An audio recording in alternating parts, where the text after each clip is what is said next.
Victor handed me a small USB drive. Traffic camera footage, he said quietly. The video showed Claire's car parked outside Martin Hale's office at 9:48 p.m., the same night I had been out of town in Denver. And when she stepped out of the building, Martin followed her, not as a lawyer, as something else entirely. I sat there staring at the screen. Everything suddenly made sense. The late phone calls, the new insurance policy, the quiet confidence in Claire's voice. By the time the video ended, one thought had settled into place inside my mind. I knew exactly what they were planning, and I knew exactly how patient I would need to be. For the next 4 weeks, my life became a quiet performance. I smiled at breakfast. I kissed Claire goodbye when I left for work. I asked about her day. Inside, I documented everything. Victor installed 2 small cameras in the garage and the study, legal in our state since I owned the property. I forwarded every insurance email to a private archive, and I hired a lawyer of my own, a quiet, methodical woman named Andrea Patel. When she reviewed the documents, her expression didn't change, but she said something that made the room go still. "Daniel, if someone intended to stage an accident, this policy would be extremely profitable." I nodded slowly. Claire noticed nothing. In fact, she seemed more relaxed than usual, more affectionate. Sometimes she even cooked dinner again, something she hadn't done in months. One night, she brought up the idea casually. "You work too hard," she said. "Maybe you should take some time off, a hiking trip or something." A hiking trip in the mountains. Remote, quiet, perfect for an accident. I smiled and told her I'd think about it. Meanwhile, Victor tracked Martin Hale's schedule. Phone records showed constant contact between them at 10:17 p.m. most nights, exactly the time I had first heard that whisper through the study door. The trap was almost ready. All we needed was proof of intent.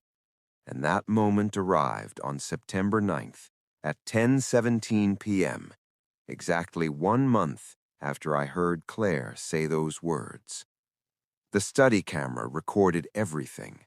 Claire sat at the desk, phone on speaker. Martin's voice came through clearly. "Once the hiking trip happens," he said calmly, "the policy will process quickly." Claire laughed softly. "He still hasn't noticed anything." Then she said the line that ended everything. "After the fall, I'll call it an accident." Victor looked at me across the desk. "That's enough," he said quietly. The trap was ready. 2 weeks later, Claire stood beside me at the courthouse steps. She thought we were meeting an insurance representative to finalize paperwork before the trip. Instead, Detective Alvarez from the County Financial Crimes Unit stepped forward. Andrea Patel stood beside him, holding a folder. Claire smiled politely at first. Then the detective opened the folder. "Mrs. Mercer," he said calmly, "we'd like to ask you a few questions regarding an insurance policy change and a conspiracy to commit insurance fraud." Her smile cracked instantly.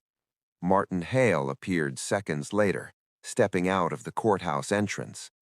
When he saw the detective, his face drained of color. The recordings were played inside the conference room. Claire tried to laugh at first. "This is ridiculous," she said.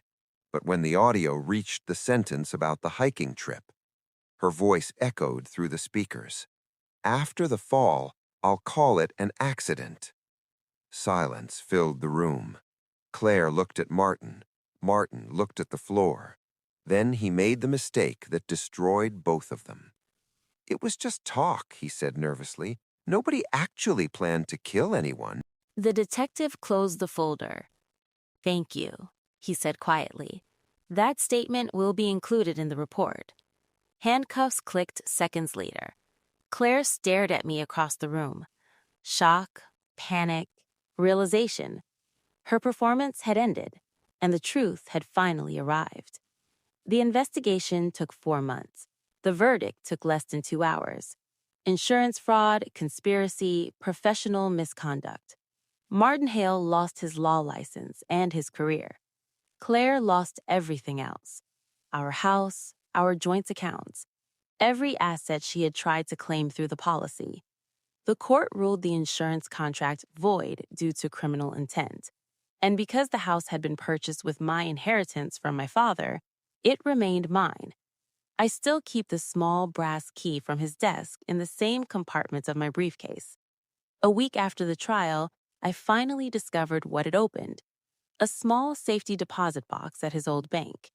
Inside was a simple letter, just one sentence written in his careful handwriting.